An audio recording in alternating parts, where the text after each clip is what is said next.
안녕하세요. 그 13강 정당권 선거 13강 시작하도록 하겠습니다. 13강 상편입니다. 그 미국 의회에 관해서 지난번에는 저희가 이제 미국 행정부, 그 대통령 알아봤고요. 이제 미국 의회에 관해서 알아보도록 하겠습니다. 미국 의회의 권력, 미국 헌법 제 8조는 8절이라고 할 수도 있겠죠. 뭐 이게 한 절당 이제 몇 개 조항이 또 있으니까 몇 조라고 하긴 좀 그렇네요. 그러고 보니까. 의회의 권력으로서 세금 징수권, 연방정부 예산 차입권, 통상규제권, 그러니까 무역관계 관련이죠. 그 통화결정권, 전쟁선포권, 군대 육성 유지권, 각주 민병대 소집권, 그리고 우편체제 건설 유지권, 미국 시민 자격 규정권 등 18개 조항을 규정하고 있습니다.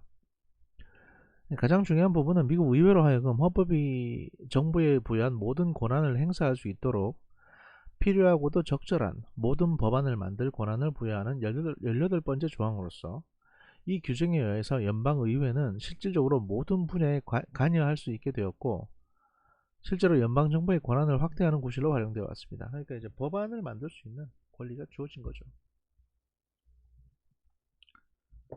이게 어떻게 보면 이제 우리나라 입장에서는 우리나라 현실에서는 이게 당연한 거지만 그 미국에서는 당연한 게 아니에요. 왜냐하면 합중국이기 때문에. 그래서 이제 이 헌법 조항에 의해서 연방 전체에 이제 그 적용되는 법률을 만들 수 있는 이런 그게 없으면 각 주별로 주에서 이걸 허락하지 않으면 그 주에는 간섭을 할 수 없는 법을 만들어도 그 주에 영향을 미치지 못하는 이런 일이 발생할 수 있습니다. 그래서 미국 헌법에서는 이제 연방의회가 연방 정부의 모든 어떤 공권력이 미치는 곳에 관련되는 법안들을 만들고 없애고 하는 수정하고 하는 일에 관여할 수 있도록 되어 있고요.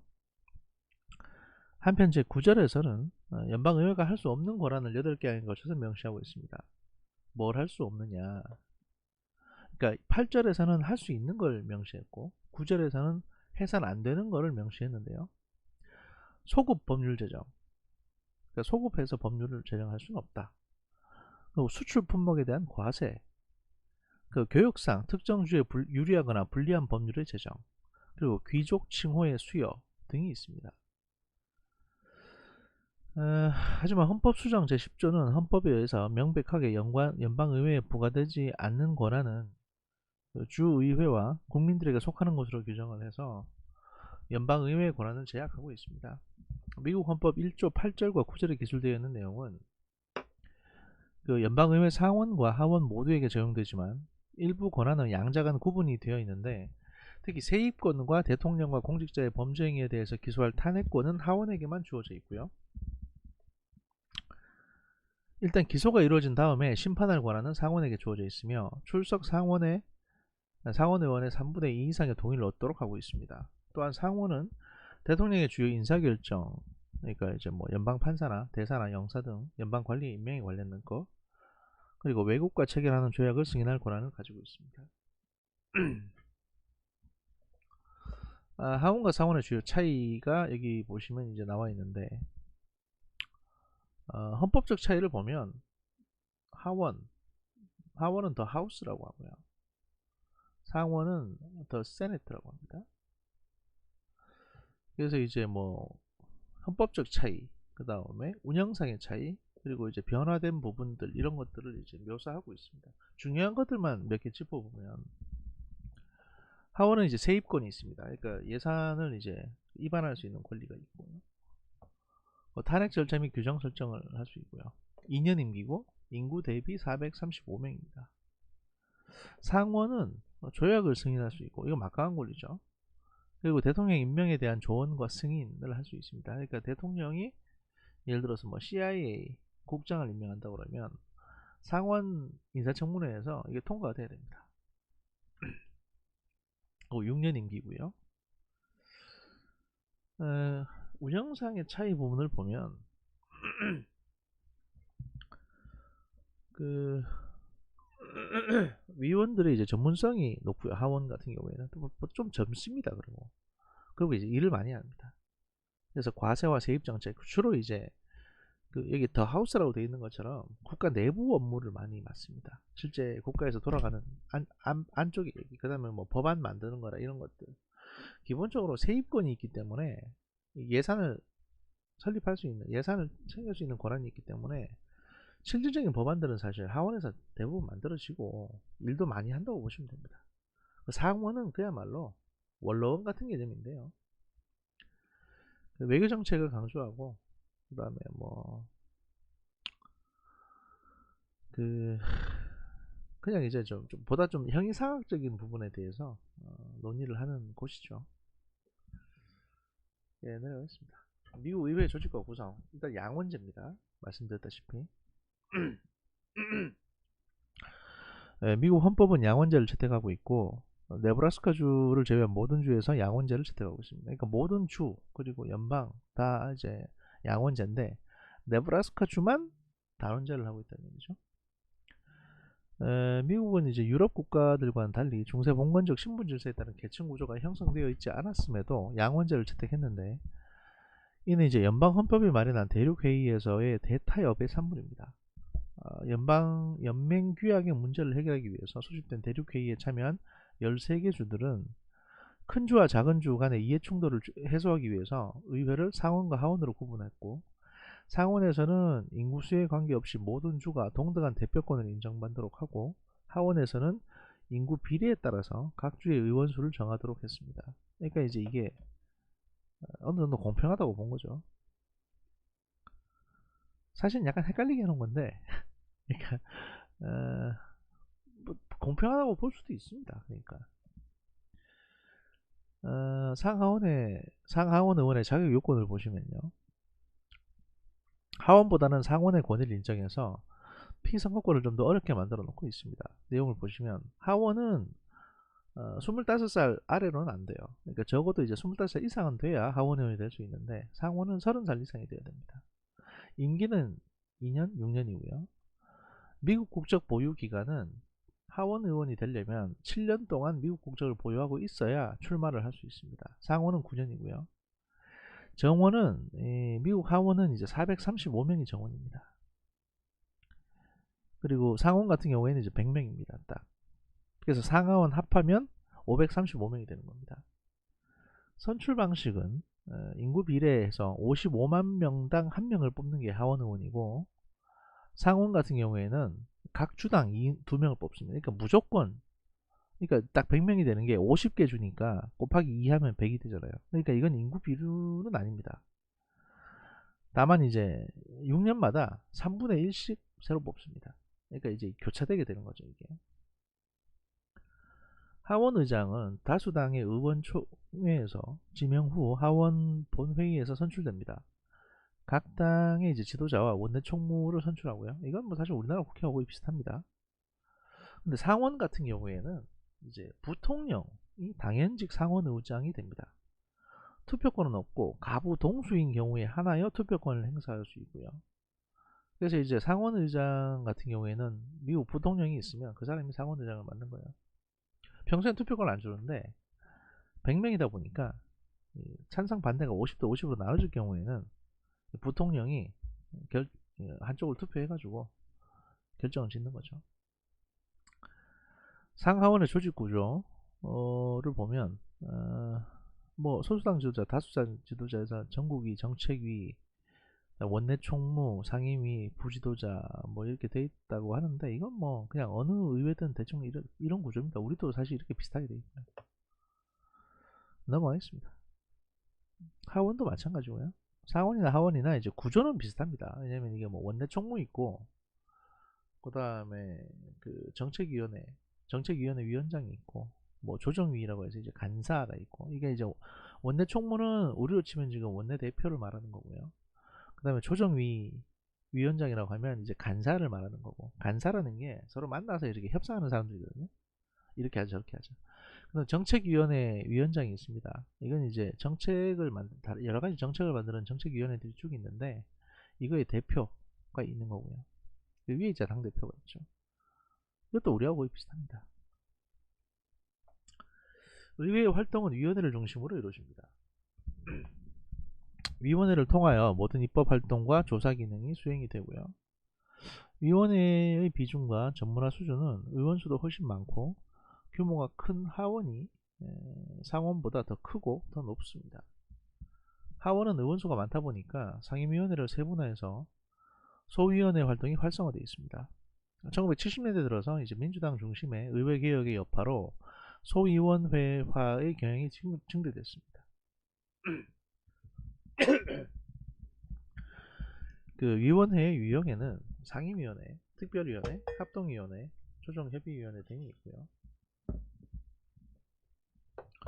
상임위원회를 보면 한 의회 기간 내에 즉 2년 동안 유지되는 위원회로서 법안을 만들어서 본회의에 정식으로 법률안을 제출하는 기능을 담당하고요. 행정부와의 정책 보고와 협의가 가장 빈번하게 이루어지는 곳으로 새로운 회의가 시작할 때 신설 혹은 폐지되는 상임위원회가 있을 수 있으나 대체로 20개 정도의 안정적인 위원회 수를 유지하고 있습니다. 각 상임위원회 중에서도 하원의 세입위원회와 상원의 재정위원회가 조세와 재정정책을 다루기 때문에 가장 막강한 영향력을 행사하고 있고요. 예산 배정권을 행사하는 상하원의 세출위원회도 영향력이 큰 위원회로 뽑힙니다.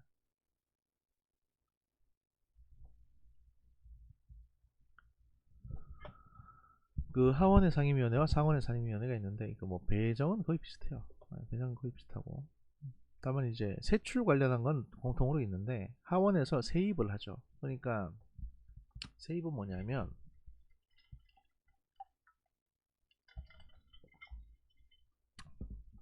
세금을 걷는 거, 그러니까 세금을 걷는 거, 어느 거에 어떤 세금을 거둘지를 결정할 수 있는 겁니다. 그렇게 되면 이제 예산을 만들 수 있는 거거든요. 그러면 이제 어떤 일을 할 때 훨씬 주도적으로 이제 일을 추진할 수 있게 되는 거죠. 예를 들어 상원에서 뭘 하고 싶어도 하원에서 예산을 안 만들어주면 세금을 이쪽 부분에 더 걷어가지고 내년도 예산 안 만들어주면 뭐 의미 없는 겁니다. 그리고 이제 특별위원회가 있습니다. 특별한 목적을 위해서 한시적으로 구성되는 위원회로서 특별한 조사와 뭐 연구 수행 기능이 있고요. 뭐 이란 콘트라기나 뭐 무슨 하여튼 문제 생길 때 특별조사위원회가 만들어집니다. 또 합동위원회가 있는데 상하원 합동으로 구성되는 위원회로서 현재 경제, 과세, 출판, 도서관에 관한 4개의 합동위원회가 있으며 뭐 청문회 개최를 하기도 하고 예를 들어서 뭐 이라크전을 벌였는데 이제 CIA가 뭔가 정보를 속였다 그러면 국방이랑 정보위원회가 합동으로 열려서 그 관련 공무원들에 대해서 이제 청문회를 한다든지 뭐 이런 절차들을 발권합니다. 그다음에 뭐 조정위원회가 있고요. 이거는 이제 어느 의회든지 다 비슷하게 있습니다. 그 의회 입법 과정은 제가 넘어가겠습니다. 왜냐하면 이게 입법 과정은 대체적으로 어떤 나라든지 다 비슷합니다. 그래서 입법 과정은 넘어갈게요. 그러니까 법안을 어떻게 만드냐는 건데 이거는 뭐 우리나라 국회에서도 법안 만드는 거에 대해서는 잘 아시니까. 그 다음 보조기관이 있습니다. 이건 뭐냐면 그 보좌관 관련 건인데 이게 좀 독특합니다. 그 미국 의회 의사 과정은 의원과 위원회와 같은 공식 조직이 그 중심이지만 의회의 의사결정 과정을 측면에서 지원하는 조직들도 참여하게 되는데 우선 의원들의 의정 활동을 지원하는 의원 보좌관과 의회에서 각종 연구와 조사, 평가 업무를 수행하는 소속기관과 관련 기구들이 있습니다.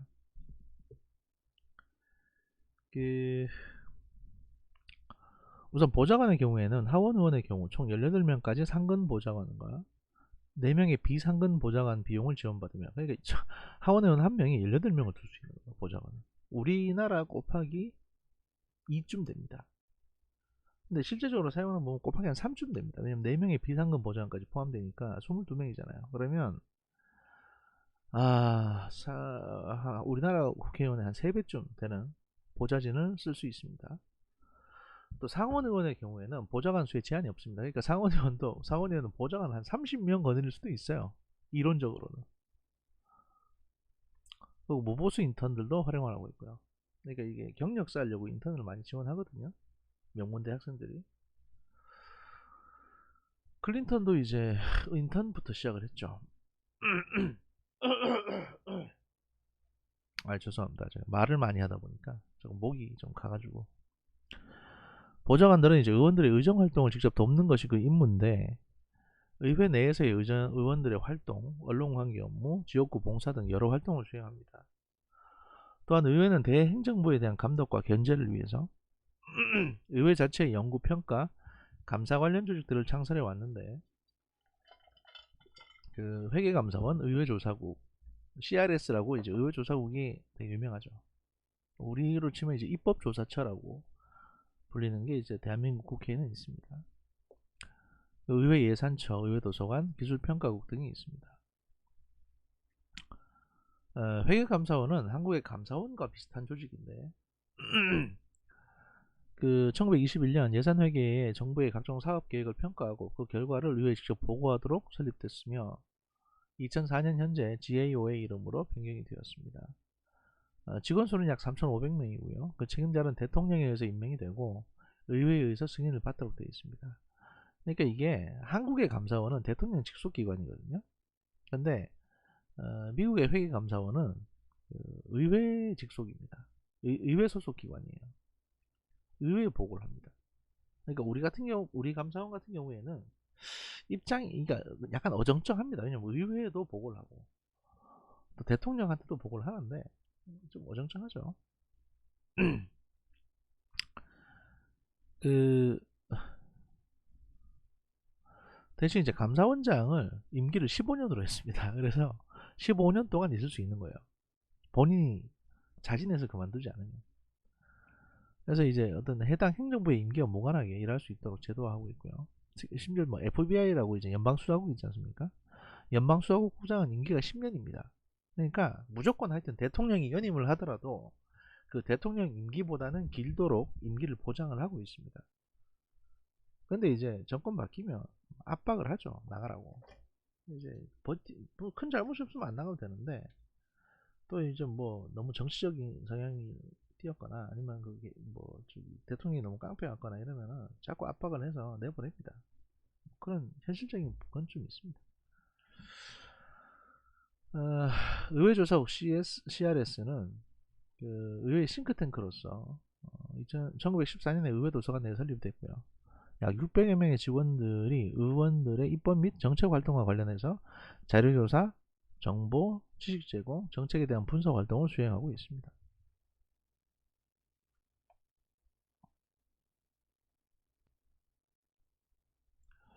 그 의회 예산처 같은 경우에는 의회 예산 재정 통제법에 따라서 그 독립적인 비당파적 연방정부 기구로 설립이 됐고요. 하원 의장과 상원 임시의장이 공동으로 임기 4년의 처장을 임명을 해서 200여 명의 직원들이 재정 지출을 요하는 정책에 대한 경제적 효과 분석, 정책에 대한 소요 비용 산정, 행정부 제출 예산에 대한 심사 업무 등을 담당을 하고 있습니다.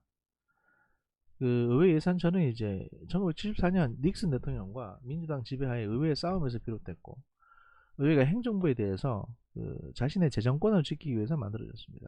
즉 의회 예산심의의 전문성도 높이고 백악관의 이제 관리예산처에 대한 의존도도 낮추고자 하는 기술적이고도 정치적 목적에서 창설된 거죠. 그러니까 미국의 예산을 담당한 미국에서 이제 사용되는 국가적인 예산을 짜고 담당하는 조직이 두 개가 있는 겁니다. 하나가 저번에 말씀드린 백악관의 관리예산처가 있고 다른 하나는 의회에 있는 예산처입니다. 의회의 권한과 기능, 법률안 제정권이 있습니다. 이건 이제 간단하게 넘어가겠습니다. 왜냐면 의회의 기능, 권한이 법률안 제정권이라는 거는 입법부니까 당연한 거고요. 그 다음에 행정부 감독권이 있습니다. 그러니까 이것도 사실 당연하죠.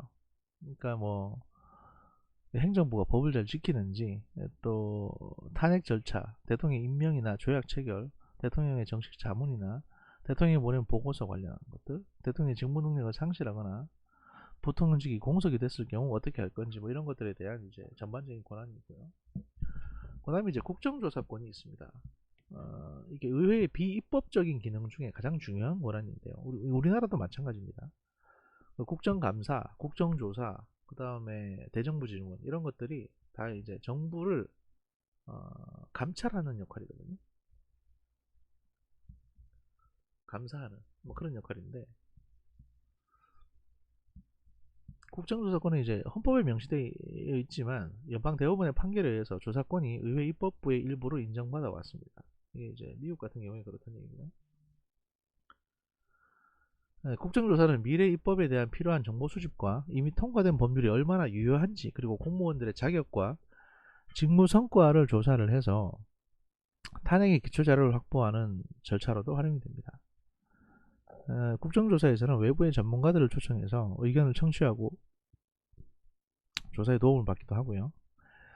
이 권한은 이제 의회의 상임위원회, 소위원회, 특별위원회, 합동위원회 차원에서 실시할 수 있으며, 해당 기관으로 하여금 조사 대상 문제에 대해서 해결 방안을 제출하라고 요청할 수도 있습니다. 그리고 정부 기관 대표들은 위원회에 출두해서 정책 보고와 조사 활동에 협조해야 합니다. 그러니까 이제 이게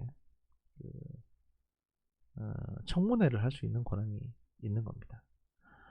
본 아이덴티티라고 이제 액션 영화가 있는데, 그걸 보시면은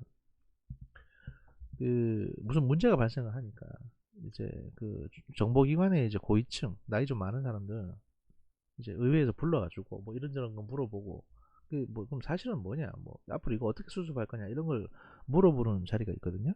그게 이제 의회의 상하원 또 상원 정보위원회의 이제 국정조사 기능입니다. 하원에서 하기도 하고 상원에서 하기도 합니다. 그 다음에 이제 예산심의권이 있습니다. 이것도 뭐 입법권만큼이나 당연한 건데요. 의회는 정부 예산에 대해서 실질적인 심사를 통해 행정부를 통제합니다. 그러니까 예산이 너무 과하게 책정돼 있으면, 야 이거 잘라, 이렇게 예산 깎아버리고 뭐 그렇게 하는 거죠.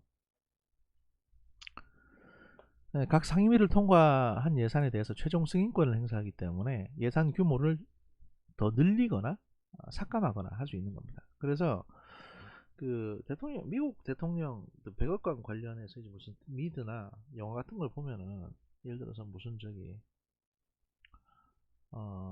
어떤 법안을 만들 때, 예를 들어서 뭐 오바마의 뭐 의료개혁 법안이라고 하면 거기에 대해서 이제 의원들을 막 설득을 합니다. 이거 좀 통과시켜달라. 그래서 의원 중에 다수가 설득이 되면 거기에 대한 예산을 그럼 태워주겠다. 이렇게 해서 이제 의료개혁 법안에 대한 예산이 성립이 되고, 그 법안이 그 의료개혁 법안을 진행하는 걸로 표결해서 이제 결정이 나면 대통령의 의료개혁 법안이 추진이 되는 겁니다. 그런 식으로 하는 거예요. 그러니까 만약에 이제 미리 딱 조사해가지고 뭐 아무개 의원이 반대표 던질 것 같다 그러면 그 사람을 집중으로 설득을 합니다. 야, 니네 지역구 텍사스 주지, 거기 있는 뭐 하나 우리가 더 옮겨줄게, 뭐 공장 하나 더 지어줄게라든지, 또는 이제 협박도 하죠. 거기 있는 군부대 해체시켜버리겠다.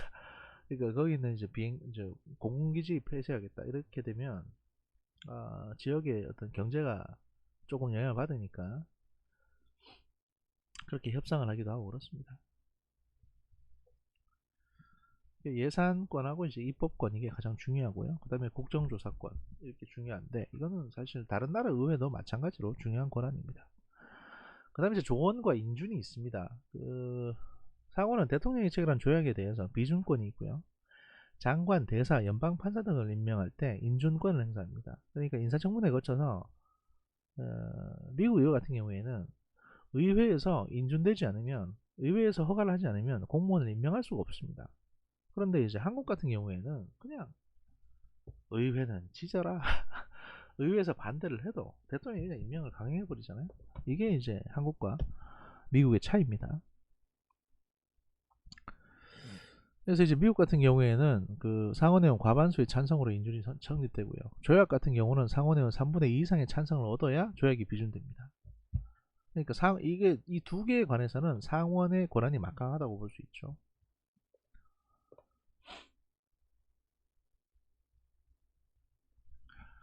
자, 미국의 사법제도에 대해서 보겠습니다. 미국 사법제도의 의의. 미국의 사법부는 아마 자유민주주의 국가 가운데 가장 강력하고도 최고의 권위를 인정받는 것으로 유명합니다. 일단 뭐 한국에서도 FBI는 다 아니까요. 미국 사회의 많은 갈등들이 법원의 판결을 통해서 해결해 왔고, 그것이 전통이 되어서 연방대법원이 미국 사회의 마지막 헌법 수호자의 역할을 담당하고 있기 때문입니다. 사실 연방법원의 힘은 사법심사에서 나옵니다. 사법심사권은 의회에서 제정한 법률과 행정처분이 헌법과 상이하고 헌법을 위배하고 있다고 판단될 때 이를 무효화하거나 효력을 정지시킬 수 있는 권한을 말하는 것으로 1789년 이후에 연방대법원은 100건 이상의 연방법률을 위헌이라고 판결한 바 있습니다. 이게 이제 미국 삼권분립의 또 다른 축이죠.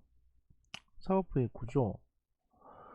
미국의 사법제도는 연방제의 원리에 따라서 구성이 되어 있습니다. 연방법원과 주법원이 고유한 권한을 갖고 심리를 진행하는 구조, 이원 구조로 되어 있고요.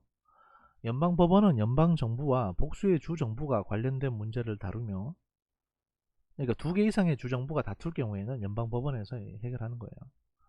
연방법원이나 주법원이나 모두 기본적으로 3심제의 구조를 가지고 있습니다. 그래서 주법원도 대법원이 있습니다. 지방법원, 고등법원, 대법원이 있고요.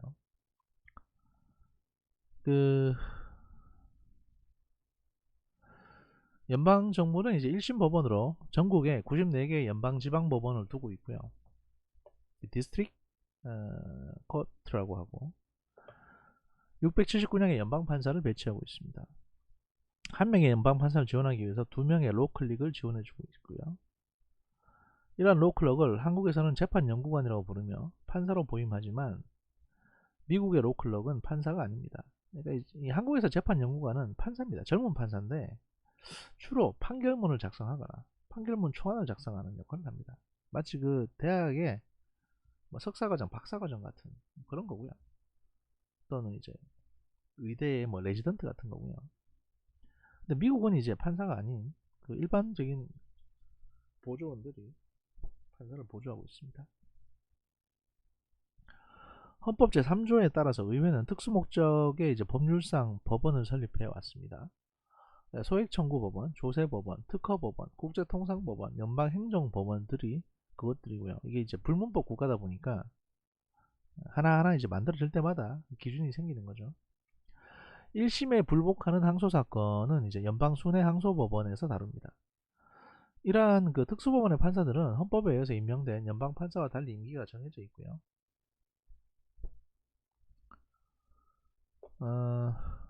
미국 연방대법원의 조직과 관할권을 보시면 연방대법원의 독자적 관할권이 뭐냐? 외교관 관련 심판, 주 관련 심판. 그러니까 주 관련은 연방과 주가 싸울 때, 그 2개 이상의 주가 싸울 때, 하나의 주와 타주 시민 간의 관계, 그 다음에 하나의 주와 다른 나라 간의 관계가 발생했을 때 이걸 연방대법원에서 이제 관할권을 가지고 판결을 하게 됩니다.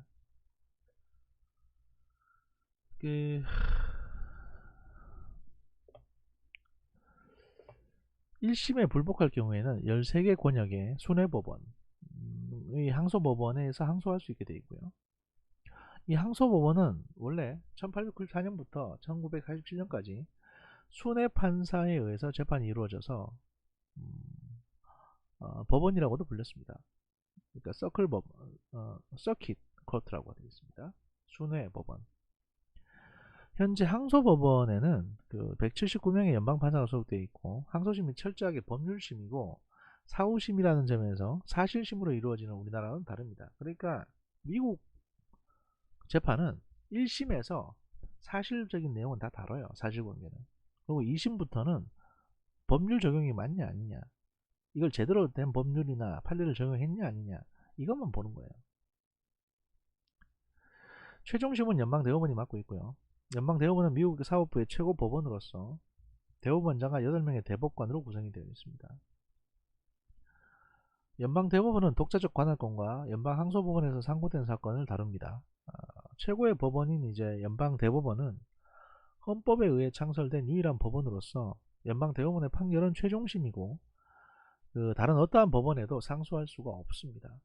다만 이제 의회가 입법권으로서 대법원 판사의 수와 심리할 수 있는 사건의 종류를 정할 수는 있겠으나 헌법에 의해서 연방대법원에 부여된 권한 자체를 변경할 수는 없습니다. 대법원장과 대법관은 상원의 동의를 받아 대통령이 임명하며 스스로 사임, 은퇴하거나 범죄 행위로 인해서 탄핵받지 않는 한 헌법에 의해 종신까지 임기를 보장받습니다. 대법관 9명의 전원 합의체로 재판을 하게 되고요. 연방대법원의 구성과 관련해서 헌법에는 아무런 언급이 없어서 최초 6명으로 시작을 하였으나 점차 늘어나서 현재는 9명의 대법관이 연방대법원을 구성을 하고 있습니다. 그 연방대법관들에게는 이제 3명의 로클럽과 비서가 지원이 됩니다. 연방판사는 이제 종신직입니다. 그러니까 죽을 때까지 하는 거예요. 본인이 관두거나 죽거나.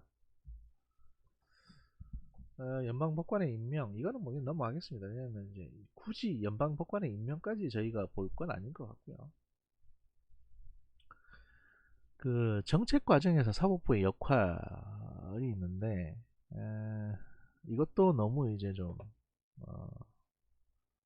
너무 깊이 들어가는 부분이라서 이건 또 그냥 저희가 각 국가의 통치 구조, 통치 시스템을 본다는 측면에서는 사실 이런 그 학술적으로 너무 깊이 들어가는 부분을 다루는 거는 좋지 않을 것 같습니다. 왜냐하면 다른 나라도 많이 봐야 되거든요.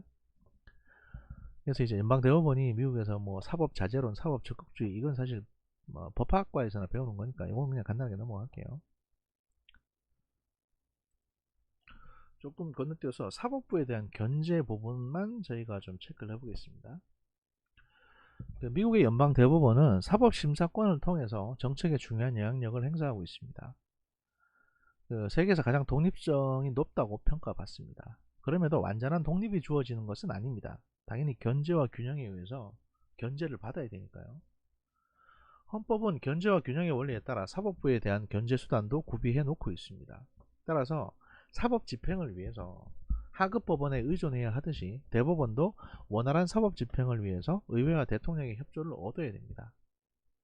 첫 번째, 의회는 그럼 사법부를 어떻게 견제하고 있는지를 보면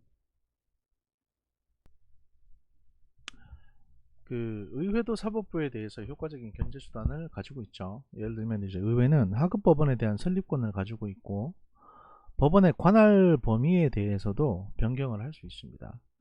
미국 사법제도의 근거 규정인 헌법 3조 1항에는 그 미국의 이제 사법적 권한은 대법원과 의회가 제정하는 하급 법원에 기속한다라고 규정하고 있습니다. 또 의회는 쉽진 않으나 대법원의 위헌 판결을 그 헌법 개정을 통해서 뒤집을 수도 있습니다. 헌법 바꾸면 되는 거니까요. 헌법 수정 제11조, 13조, 14조, 15조, 16조, 20조가 그렇게 탄생했습니다. 또한 판사들의 임명과 지위 상실에 대해 절대적인 권한을 가지고 있습니다. 판사들의 이제 인사권을 가지고 있는 거죠. 상원의 인준 과정을 통해서 사법부의 색깔을 바꿀 수도 있고 부적격 판사에 대해서는 탄핵권을 행사할 수도 있습니다. 역사상 15명의 연방판사가 탄핵 소추를 당했고 9명은 탄핵 결정 전에 사임을 했습니다. 그러니까 이게 탄핵 결정이 되면 불명이니까 이제 스스로 사임하는 걸로 해서 정리가 되어 왔던 거죠. 의회는 사법부 규모에도 영향을 미쳐왔습니다. 연방대법원의 대법관 수가 최소 6명에서 9명으로 된 것은 대통령의 요구에 의한 것이었고 의회가 대통령의 요구를 거부한 경우도 있으며 1978년에는 이제 그 152명의 연방판사를 증원하고 1984년에 84명, 1990년에 72명을 각각 증원한 바가 있습니다. 대통령의 견제. 한편 대통령과 행정부도 대법원의 결정과 집행에 커다란 영향력을 행사하며 견제할 수 있는 수단들이 있습니다. 먼저 대통령은 모든 연방판사에 대한 임명권을 행사합니다. 그 대통령이 후보 판사의 개인의 능력, 성별, 연령, 지역뿐만 아니라 정치적 성향까지 고려하여 지명권을 행사하고 있습니다. 비록 상원의 인준을 받아서 최종 임명하게 되지만 대통령의 그 모든 연방판사 임명권을 주어진 것과 연방지방법원과 항소법원 판사의 공석률과 임명 숫자를 생각할 때 대통령이 사법부 형성에 심대한 영향력을 가지고 있다고 해석이 됩니다. 뭐 이렇게 쭉 임명을 해왔습니다. 역사적으로 이제 대통령은 연방지방법원 판사를 포함해서 약 100명에서 300명의 판사를 임명해 왔습니다. 전체 연방 판사 수를 876명으로 봤을 때 상당수의 판사를 교체할 수 있는 것입니다. 또한 통계적으로 볼 때 한 명의 대법원 판사가 평균 22개월을 주기로 새로 임명이 되고 있기 때문에 대통령이 8년을 재직한다면 대법원 판사 임명을 통해서 대법원의 판결 색깔을 상당 부분 바꿀 수 있는 기회가 생기기도 합니다. 또한 대통령은 자신의 인기도에 따라 여론 형성에 커다란 영향력을 가지는 정치 행위자이기 때문에 대통령의 대법원 판결에 대한 지지 혹은 침묵은 사법부에 대한 여론 형성에 영향을 미칩니다. 아울러 대통령은 법무부로 하여금 그 대법원의 결정 위반 사범에 대해서 기소권을 엄정히 집행하도록 지시할 수도 있습니다.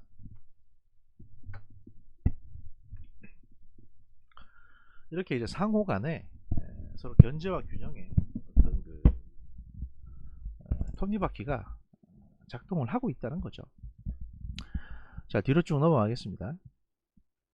저희가 이제 이것까지만 보고 뭐 연방주의라든지 뭐 신연방주의 이런 것들은 다 넘어가겠습니다. 이게 너무 관념적인 부분이니까.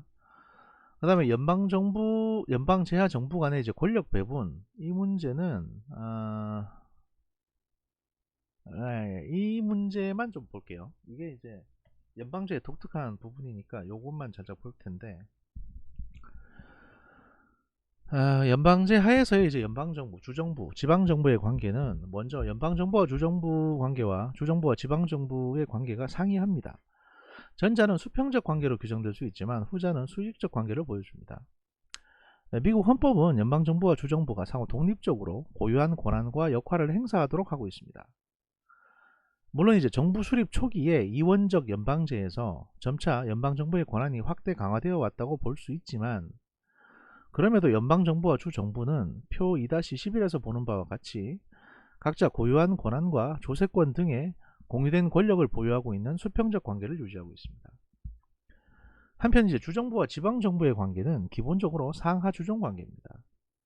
주정부는 자신의 정책 목표를 이행하도록 지방정부에게 행정명령을 하달할 수 있으며, 주의 사무와 관련해서 주정부가 직접 기본 사무를 수행하거나 주민의 행정 편의를 위해서 지방정부에게 행정, 재정적 권한을 위임하는 형태로 자신의 사무를 집행하고 있습니다. 또한 주정부가 지방정부의 형태, 신설과 폐지, 자치권의 범위와 관련해서 직접적인 통제를 행사할 수도 있습니다.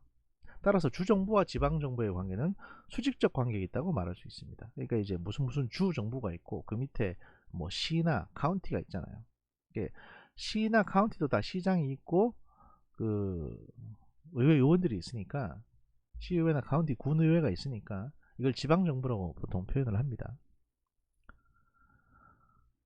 이것은 이제 1868년에 아이오와주 대법관 존 딜런이 지방정부의 권한은 주정부가 부여한 권한에 한정된다고 판결한 이후 딜런의 규칙이라는 이름으로 주정부와 지방정부의 관계를 규정해 왔습니다. 그런데 이제 최근에는 지역이 처한 특수한 문제나 기능적인 목적 달성 등을 위해서 지방정부의 역할이 강화되고 있습니다. 또한 많은 대도시들이 자치헌장을 제정해서 주정부의 간섭으로부터 자율성을 확보하려는 움직임이 나타나고 있습니다. 주정부에 따라서는 지방정부에 보다 많은 자율성을 부여해주는 경우도 나타나고 있습니다. 실제로 알래스카나 아이오와, 매사추세츠, 뉴저지, 뉴멕시코, 오하이오, 유타, 웨스트 버지니아 등 10개 남짓한 주를 제외한 대부분의 주가 지방정부의 자치헌장을 인정을 하고 있습니다. 이 도표가 중요한데요. 도표 내용을 보시면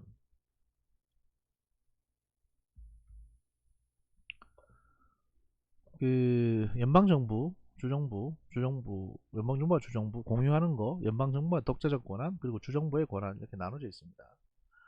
헌법에 의해서 이제 인정되는 권한을 보시면 연방정부는 조폐, 외교권, 주간의 통상규제, 그 조세부과 및 징수, 선전포고, 곤대 양성 지원, 우체국 설치 운영, 하급법원 설치, 이런 것들을 할 수 있습니다. 연방정부하고 주정부가 같이 할 수 있는 것은 조세부과 및 징수, 채무부담, 법률 제정 및 집행, 법원 설치, 일반 사회복지, 은행 및 회사의 설립을 같이 할 수 있고요. 주정부만 할 수 있는 것은 주 내의 통상규제, 선거관리권, 공중보건, 선거관리권, 주 안의 선거관리권은 주정부의 독자권한입니다. 연방정부가 간섭할 수가 없어요. 이번에 트럼프 대선 때 보셨을 겁니다. 공중보건, 안전, 도덕증진, 지방자치단체 설립, 헌법 수정 비준, 주방위원 설치, 이건 주정부의 독자적인 권한입니다. 그래서 이건 할 수 있다라고 헌법이 인정하고 있는 부분이고, 헌법에 의해서 금지된 권력이 있습니다. 이게 왜 이러냐면, 얘들이 이제 불문법 국가다 보니까 헌법에서 야 이거는 해서는 안 된다라고 규정해 놔야 이제 판례나 이런 것들로 변칙적으로 이런 금지 행위를 하지 못하게 되는 거예요. 그러니까 이것 정도는 만들어 놓습니다. 뭐냐면 주의 연방가입 승인권, 그러니까 승인해라 마라, 이거는 연방정부가 못해요. 또 주간 거래에 대한 관세, 권리장전 침해, 주경계 변경, 이런 거 주정부의 이익에 침해할 수 있는 것들은 함부로 못합니다. 그리고 예를 들어서 연방정부가 마음에 안 든다고 저 하와이나 캘리포니아주를 미국 아니야 라고 쫓아낼 수도 없습니다. 그리고 이제 공유하는 부분, 그러니까 둘 다 안 되는 게 뭐냐면 자기나 귀족층의 부여, 노예제도 도입, 투표권 제한, 이거는 연방정부든 주정부든 헌법에 의해서 금지되어 있습니다. 왜 금지되는지는 아실 겁니다. 남북전쟁하고 그런 것들의 산물이죠. 그리고 저 주정부만 못하는 게 뭐냐면 관세부과, 관세권은 저기 연방정부의 권한이니까요. 조폐, 조약 체결, 계약 의무의 손상, 시민의 특권 및 면제권 침해, 법률에 의한 적정 절차와 동등한 보호의 위반, 이런 것들이, 그러니까 주정부가 자기 마음대로 연방정부의 권한이나 또는 연방 시민의 어떤 그 이해, 재산, 권리를 침해할 수 없게 되어 있습니다. 지방정부 유형과 규모는 넘어가고요. 이거 뭐 연방, 그러니까 이제 시사점만 보겠습니다. 간단하게. 미국의 헌정체제는 연방제와 철저한 삼권분립에 기초한 대통령 중심제를 채택을 하고 있습니다. 이는 독립과정에서 체득한 권력 집중의 폐해를 헌법 헌정 질서에 담고자 한 헌법 주창자들의 의도가 반영된 체제고요. 미국의 연방제는 연방정부와 주정부의 공동 주권을 인정하는 시스템으로서 엄청난 국가 규모와 다양성을 감안할 때 불가피한 측면이 좀 있습니다. 미국의 대통령제는 삼권분립의 원칙에 따라서 대통령과 의회, 사법부에게 상호 견제와 균형의 원리를 제도화한 시스템으로서 대통령제 권력구조 형태를 채택한 국가들의 전형이 되고 있으며, 대통령제 권력구조의 이제 순수 모형의 역할을 하고 있습니다. 같은 대통령제 권력구조를 가진 한국과 비교해 보았을 때도 미국의 대통령 권한은 한국에 비해서 월등히 약함에도 대통령의 거부권과 치밀한 대의회 관계의 기술을 잘 활용해서 의회와의 잠재적 갈등을 극복해 나가고 있습니다. 한국의 대통령제는 이제 미국식 대통령제의 의원 내각제적 요소를 가미한 형태이고, 대통령에게 법률안 제출권을 부여하고 감사원을 대통령 직속으로 두는 등 대통령의 실질적 권한을 강화한 측면이 있으므로 향후 권력구조의 개편을 포함하는 개헌 논의 과정에서 대통령의 권한을 재조정하는 작업을 해야 할 것으로 보입니다. 한국의 대통령제는요. 미국의 대통령제도 역시 시대 변화와 대공황, 2차 대전, 두 차례 오일 쇼크에 의한 경제위기, 국제금융위기 등을 거치면서 종전의 입법부 위에서 행정부로 여러 조직 신설과 제도 변경을 통해서 행정권이 확대 강화되어 행정국가로 변모되어 왔습니다. 특히 1970년대에 백악관의 관리예산처가 확대 설립됨에 따라서 예산과 재정통제, 심사평가 기능이 강화됐고 전자정부가 확대됐으며 사이버 규제가 강화되었습니다. 9.11 테러 이후에는 점증하는 테러 위험에 대처하고 국가안보를 위하여 새로 국토안보부가 신설되는 등 행정부 조직도 확대됐습니다.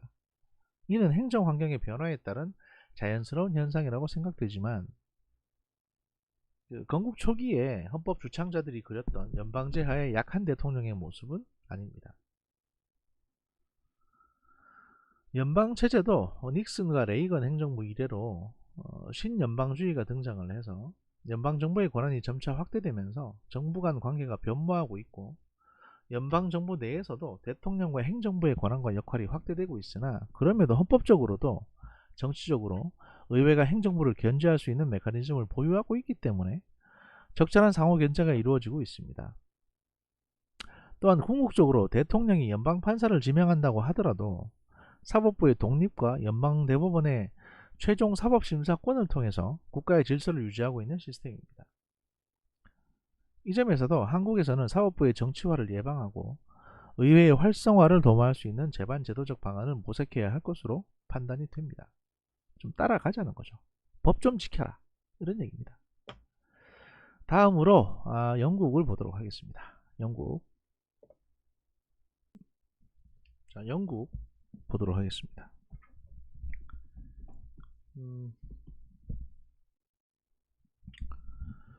그 통치체제, 정부 형태의 개요. 영국은 군주국으로서 국왕이 상징적이고 의례적인 역할을 수행하는 입헌 군주국입니다. 대신에 이제 영국은 의회의 지배권을 바탕으로 해서 의회가 법률을 바꿀 수 있도록 허용되는 제도이며, 이걸 제가 작게 놨네요. 입법된 사항에 대해서는 국왕이 영국 법원에 이의를 제기할 수 없도록 되어 있습니다. 이것은 선출된 국민의 대표자인 하원이 상당한 권력을 행사하고 있다는 것을 의미합니다. 왜 이게 하원의 권력이 갔는지는 기억하시는 분도 계실 겁니다. 명예헌장, 마그나 카르타 뭐 등등. 여기다 왕의 목을 자르고 올리버 크롬웰까지 나오면서 왕권이 대폭 축소가 됐죠.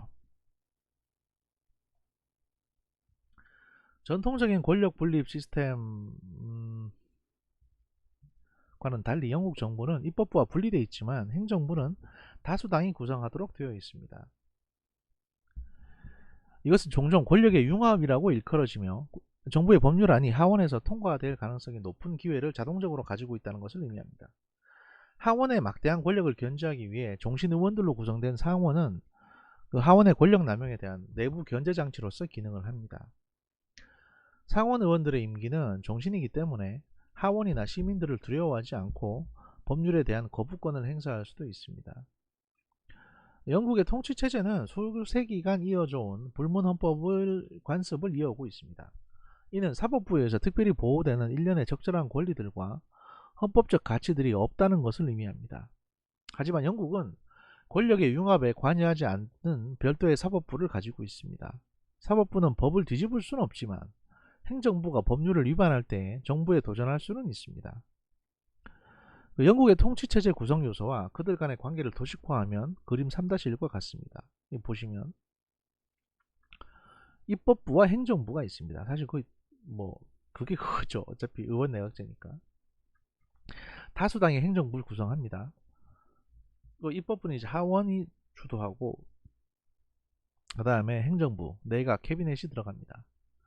그리고 이제 법원과 상원이 이렇게 서로 견제를 하고 있고 국왕이 그 가운데에 있습니다. 국가수반, 행정부, 입법부, 사법부의 구성체계를 보면 국가수반의 구성체제, 영국의 군주는 영국 왕이죠. 한때 정치체제의 핵심이었으나 이제는 대부분 의식적인 역할만을 수행을 하고 있습니다. 또 타블로이드지에 주로 기사거리를 제공하시기도 하시죠. 그러나 아직도 정부 권력의 중요한 일부는 군주에게 부여되고 있으며 군주의 이러한 권한은 군주의 특권이라고 알려져 있습니다. 군주의 특권에는 여전히 의미 있는 비당파적인 기능들인 수상의 임명, 의회의 구성과 해산, 또 새로운 법안의 발효를 위한 서명 등을 포함합니다. 그러니까 군주가 의회를 해산할 수도 있어요. 굳이 권한을 쓰겠다면 안 쓸 뿐이죠. 이러한 국왕의 역할들은 간혹 과소평가되기도 하지만 그 영국의 전통 수호뿐만 아니라 정치인들에 대한 불신이 뿌리 깊은 영국인들을 위해 중립적인 대표자로서의 역할을 수행한다는 점에서 국왕의 존재는 매우 중요하며 국제적인 견지에서 영국 연방을 하나로 묶어내는 상징적인 역할을 수행하기도 합니다. 근본적으로 영국에서 국가수반인 군주의 역할을 요약한다면 충고하고 충고받으며 경고하는 역할을 수행하는 것으로 이해할 수 있습니다.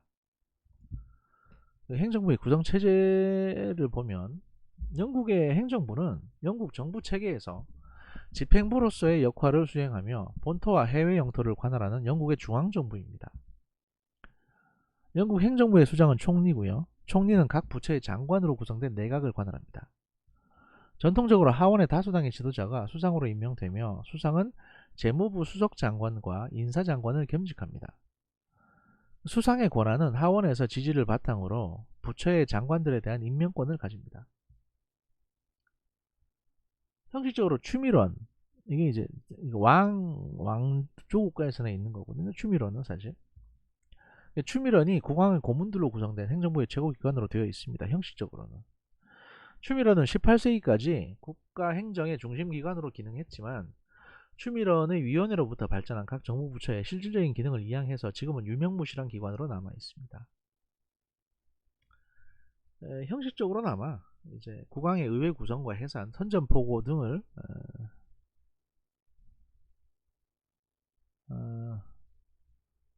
추인하는 역할을 수행합니다. 형식적으로나마. 오랜 정치 권력들 간의 견제의 유산으로 영국 행정부는 다소 복잡한 구조를 띠고 있습니다. 왜냐하면 여러 번 반란이 일어나고 또 왕당파가 집권해서 진압을 하고 막 그 귀족들이 서로 연합해가지고 이 왕을 세우네 저 왕을 세우네 또 귀족들끼리 싸우고 이래 왔습니다. 되게 복잡해요, 영국 역사는.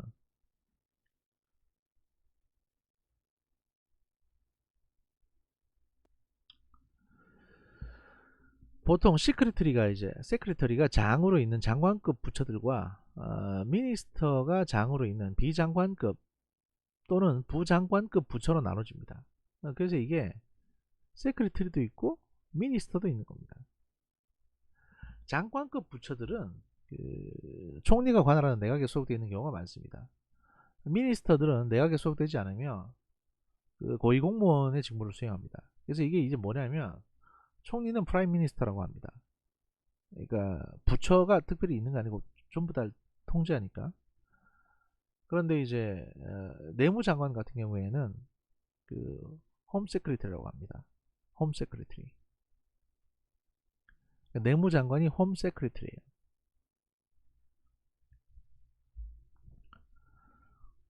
입법부의 구성체계. 영국은 모든 주권은 의회에 주어지는 의회 주권주의를 택하고 있습니다. 따라서 의회는 권력의 핵심적인 위치에 있으며 국가의 모든 주요 의사결정은 의회를 통해서 이루어집니다. 정당을 통해 국민의사의 정치체제로의 투입도 의회로 수렴되어 있습니다.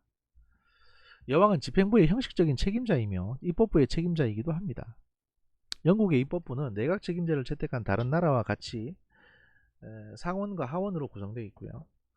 그런데 이제 귀족적 전통이 강한 영국에서 의회의 구성 방식이나 상원 사이의 관계가 약간은 다릅니다. 여러분이 이제 제가 내드린 다큐멘터리 감상문을 위한 다큐멘터리 중에 영국 의회 관련한 다큐멘터리를 보셨을 겁니다.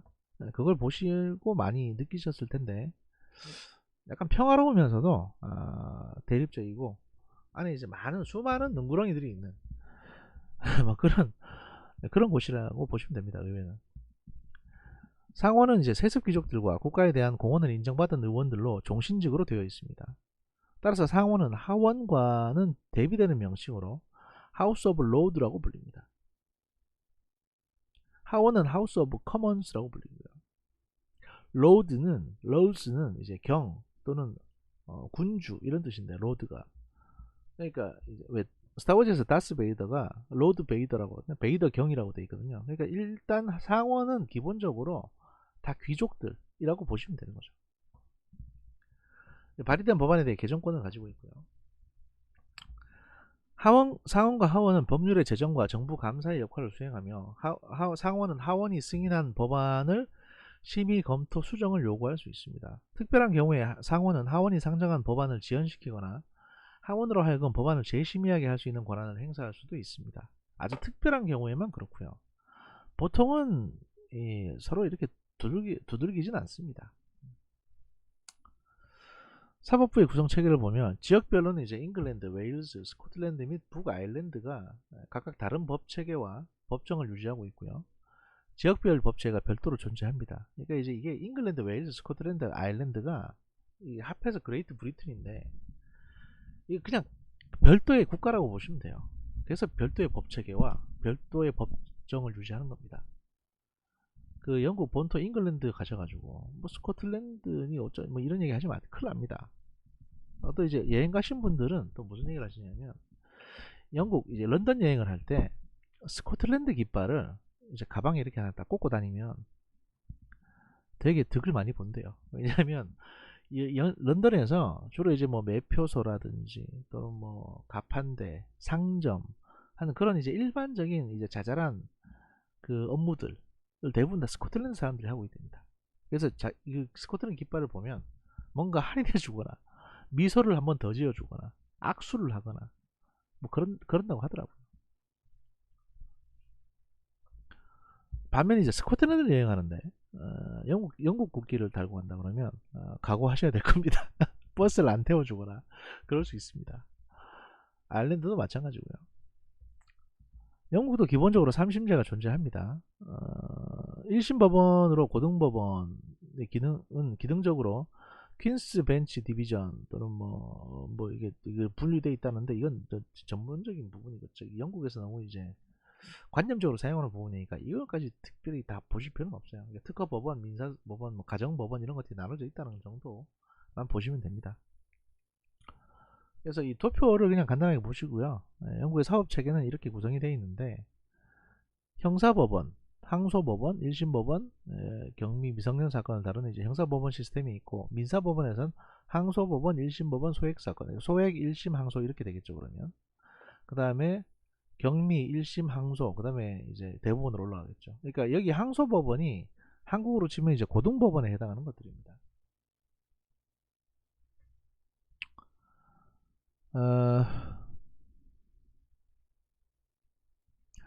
중앙정부와 지방정부의 구성 및 관계를 보시면 이건 넘어갈게요. 그러니까 지방정부 관계는 사실 그렇게 우리가 심각하게 볼 필요는 없습니다. 주로 국가 시스템을 보고자 하는 거니까.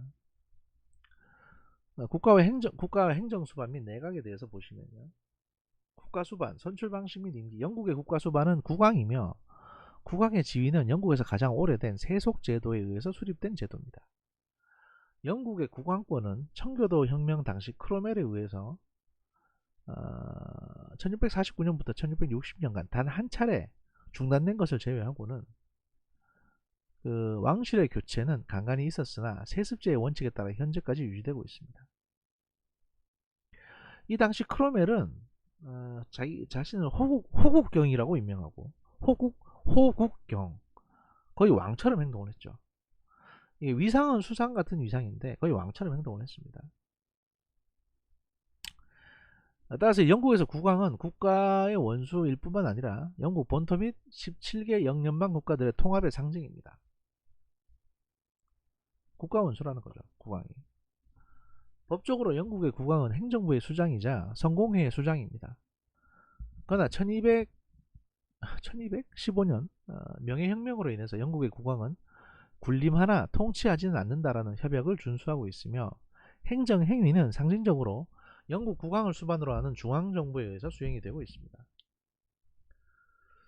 그러나 여전히 국왕으로서 몇 가지 주요한 권한을 행사하고 있는데 수상임명권, 의회 소집, 해산, 법안의 승인, 정부의 고위관리 및 외교관 임면권, 사면, 그 다음에 감형 등 사법권, 국가 수반으로서의 국가 승인, 조약 체결, 영토 통합 및 할양 등을 제거하는 권한을 가지고 있습니다.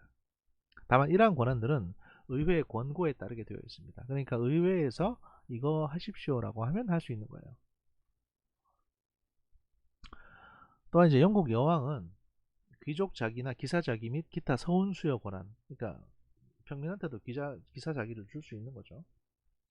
총리나 담당 강요의 조언에 따른 중요한 해외 국빈 방문, 조약 체결이나 전쟁이나 평화선언, 외국 국가 원수의 및 정부의 승인, 영토의 확장 및 인도 권한, 또 추밀한 회의 주관 권한을 갖습니다. 여왕의 특권은 헌법상 관례에 따라 통제되는 정부 권력 대부분을 포함합니다. 일단 명목상으로는. 근데 여왕이 그 명목상의 권한을 행사하려고 들면 이제 수상이 말리겠죠. 왜 그러시냐고. 여기에서 이제 미국 대통령하고 영국 여왕의 차이점이 있는데요. 여기 보시면 귀족 자기. 영국 여왕은 누군가를 귀족으로 임명할 수 있습니다. 그런데 아까 보셨다시피 미국의 헌법에서는 미국 국민이 귀족이 되는 것을 금지하고 있습니다. 그러니까 미국 정부는 미국 국민에게 귀족이나 노예로 신분의 차등을 둘 수 없게 되어 있어요. 이게 좀 차이가 난다는 부분. 그러니까 이제 미국은 영국의 귀족제에 넌널머리가 났던 겁니다. 여왕의 그 특권과 관련된 대다수 조항들은 의회의 담당 강요가 수행하며 이들은 정책에 관한 질문을 받을 수 있습니다. 그러니까 이제 여왕이 직접 의회에 나가서 설명하는 게 아니고 아마 국내청 같은 형태의 이제 여왕을 대리하는 장관이 하나 있는 겁니다. 의회는 특권을 폐기 또는 제한할 권한이 있고요. 또한 여왕은 국정 전반에 관해서 보고를 받거나 논의할 뿐만 아니라 담당 강요에게 자신의 개인적 견해를 피력할 수 있습니다. 예를 들어서 뭐 아르헨티나가 너무 꼴깍게 군다 그러면 국방부 장관 불러가지고 저거 한번 공격해야 되는 거 아닙니까? 라고 이제 얘기를 할 수 있는 거죠. 그러면 일반인이 얘기하는 거에 비해서 영국 여왕이 국방부 장관한테 저거 공격할 수 있는 방안에 대해서 한번 검토해 봐라라고 얘기를 하면 국방부 장관은 심각하게 고민은 해봐야 됩니다. 하든 안 하든 간에 수상 만나서 여왕께서 전쟁을 원하십니다 라고 말을 해야 되는 거죠. 행정수, 예, 국가 원수에 대해서 봤고, 그 다음에 이제 저희가 행정수반과 내각에 대해서 보겠습니다. 행정수반의 선출 방식 및 임기. 행정부의 수반인 총리는 다수당의 당수를 영국 국왕이 승인하는 방식으로 선출됩니다. 그러니까 전당대회 해가지고 다수당의 당수가 되면 그 총리가 되는 겁니다. 따라서 영국의 행정수반 선출은 영국 국민의 민의를 반영하는 방식으로 형식적으로 영국 국왕의 재가를 받아서 이루어집니다. 내각을 구성하는 장관의 임명은 총리의 주도하에 이루어지고요. 총리와 다른 행정수반의 장관들인 수석장관들은 내각이라고 불리는 최고의사결정위원회에 소속됩니다. 강요회의라고 하죠. 행정부 강요들은 의회와 밀접하게 관련이 되어 있으며 2011년 고정기간 법안 이후 5년마다 새로운 하원을 선출하기 위해서 총선이 개최되고 있습니다. 그러니까 이제 5년마다 총선하도록 정해놨습니다. 이전에는 하면 하고 아니면 아는 거였는데 계속 미룰 수도 있었는데 이젠 그게 없어졌어요. 2011년 이후부터. 행정부 수반의 구성. 행정수반과 관련된 조직으로는 우선 추미론이 존재합니다. 추미론은 공무에 관한 고문관들의 집합체로서 18세기까지는 국가행정권력의 중심기관이었지만 뭐 지금은 그냥 형식적인 기관으로 남아있습니다. 이 추미론은 아까도 말씀드렸지만 왕조국가에서 그 왕이 포함되어 있는 원로원 같은 역할을 하는 거예요. 추미론 의장이 영국 국왕입니다. 그러니까 뭐 NSC라든지 뭐 이런 거라고 보시면 되죠. 그보다 조금 더 하위 개념, 상위 개념이긴 한데 국가 원로 자문회의 뭐 이런 거예요. 수상은 전통에 따라 국왕이 하원의 다수당 지도자를 수상으로 임명합니다. 수상은 재무부 수석장관과 인사장관을 겸직합니다. 그 행정부 수반으로 불리기 시작한 것은 18세기 이후이며 수상 권위는 하원에서 다수의 지지 확보 및 장관들을 선택하고 이들을 개별적으로 해임할 수 있는 권한에서 파생됐습니다. 수상이 하원의 의석을 갖는 것이 근대적인 전통입니다. 영국 정부는 일반적인 행정권, 재정집행권, 위임 입법권, 공무원의 임명권과 같은 권한을 갖습니다. 그리고 지방자치단체와 법무부 등의 정부조직은 중앙정부에 대해 독립성을 보장받습니다. 또한 정부의 권력은 의회재정법과 보통법 등을 통해서 제한됩니다. 그리고 법원의 사법심리 역시 정부의 행정을 규제할 수 있습니다. 행정부 수반의 권한과 역할. 행정부의 수반인 총리는 보통 하원 다수당의 리더가 총리에 오르는데 국왕이 총리를 임명합니다. 군에 대한 상징적인 이제 통수권은 왕실에 있지만 헌법적 관행에 의해서 전쟁 개시나 여기서 핵심은 수상은 하원의 의석을 갖는 것이 근대적 전통이라는 겁니다. 그러니까 상원의원 중에 수상이 나오는 것보단 하원의원 중에 수상이 나오는 게 전통이에요. 거의 굳어져 있죠 이게. 영국 정부는 일반적인 행정권, 재정집행권, 위임 입법권, 공무원의 임명권과 같은 권한을 갖습니다. 그리고 지방자치단체와 법무부 등의 정부 조직은 그 중앙정부에 대해서 독립성을 보장받습니다. 또한 정부의 권력은 의회재정법과 보통법 등을 통해서 제한됩니다. 그리고 법원의 사법심리 역시 정부의 행정을 규제할 수 있습니다. 행정부 수반의 권한과 역할. 행정부의 수반인 총리는 보통 하원 다수당의 리더가 총리에 오르는데 국왕이 총리를 임명을 합니다. 군에 대한 상징적인 통수권은 왕실에 있지만 헌법적 관행에 의해서 전쟁 개시나 실질적인 군 통수권은 총리에게 있습니다. 총리는 장관 선임권, 해임권, 의회 해산권을 갖습니다. 결국 영국의 총리와 내각은 왕실과 의회와 정당 그리고 유권자들에게 그 정책과 행동에 대한 공동 책임을 집니다. 총리는 업무 전반을 국왕에게 보고를 하게 되고요. 이 경우 국왕은 단지 경고나 격려 등을 할 수 있습니다.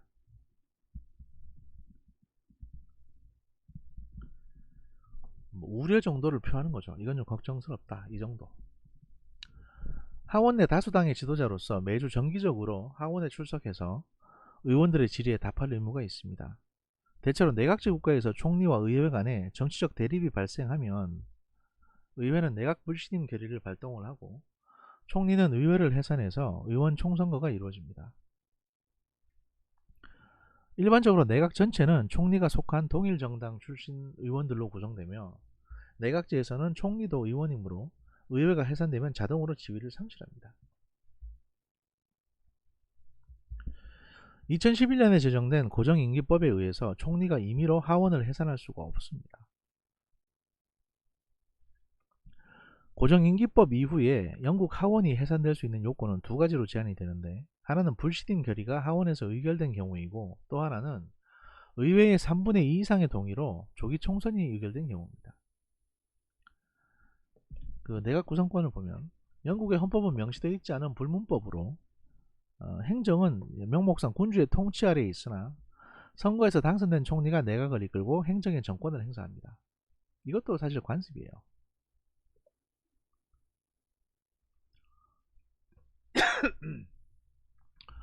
행정부의 수반은 영국 총리이며 총리는 다른 부처의 장관을 지명합니다. 총리 및 주요 부처의 장관은 최고 의사결정기구인 내각을 구성하고요. 내각제인 영국 정부의 내각 장관은 일반적으로 영국 의회 의원들로 구성되며 내각은 의회에 대한 책임을 집니다. 대부분의 장관들은 하원 소속이지만 일부는 상원 의원도 있습니다. 미국과 같은 대통령 제도에서 대통령은 단독 행정관으로 활동하지만 영국의 경우 장관은 자신과 함께 일할 내각에서 행정관을 임명합니다. 영국의 경우 행정부를 언급할 때 정치행정관이라는 용어를 사용하고 정책을 집행하는 업무에 대해 말할 때는 공식 행정관을 사용합니다. 그리고 핵심 행정관은 위기 상황에 대응하며 국가 내부 및 국제관계의 결정 및 관리에 초점을 맞춥니다. 그러니까 이제 이게 무슨 개념이냐면 일본에서 왜 정무차관, 그 다음에 사무차관 이렇게 차관을 둘로 나누거든요. 그런 것처럼 그 영국 같은 경우도 장관이 자기 밑에서 일할 행정관을 임명을 합니다. 이게 일종의 차관입니다. 그래서 이제 그 행정부를 언급할 때 정치행정관, 그 다음에 정책을 집행하는 걸 할 때는 공식행정관, 이런 식으로 이제 용어를 사용하는 거예요.